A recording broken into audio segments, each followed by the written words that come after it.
சரி ஒரு பிரபலமான ஒருத்தர் வர்றாருன்னு சொல்லி ஏதோ ஒரு இடத்த நீங்க கேட்கிற இடம் கொடுத்துடலாம், ஒரு 14 ஏக்கரா 15 ஏக்கரா கொடுத்துருக்கலாம், கொடுத்து செஞ்சிருக்கலாம். இப்ப அந்த ஒரு இது நெருக்கடியான ஒரு இடம்ங்கிறது தெரியும். அப்படி இருந்தும் என்ன பண்ணிருக்காங்க, கொடுத்துருக்காங்க. தள்ளுமுள்ளுக்கு இந்த இடத்துல என்ன காரணம்?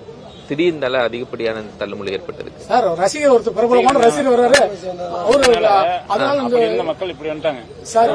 இப்போ ஆம்புலன்ஸ் வந்துச்சு அப்படின்னு சொல்றாங்க. ஆம்புலன்ஸ் இங்க ஒரு 4 ஆம்புலன்ஸ் முன்னாடி வந்துருச்சு சார், பெரிய பெரிய ஆம்புலன்ஸ். ஓகே, இங்க ஒருத்தருமே டெத் ஆகல, எதுவுமே ஆகல, அடிபடல, எதுவுமே பண்ணல, எதுவுமே நடக்கல.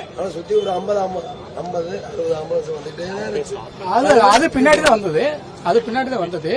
ஆனால் ஒரு 4 ஆம்புலன்ஸ் வந்தது, ஒருத்தர் கூட பாடி ஏத்திட்டு போகல. ஃபர்ஸ்ட் வந்த ஆம்புலன்ஸ் அவர் வந்து டைமை நோட் பண்ணுங்க, ஒரு 4 ஆம்புலன்ஸ் உள்ள வந்துட்டு போனது எதுக்கு வந்துட்டு போச்சுன்னு எனக்கு தெரியல.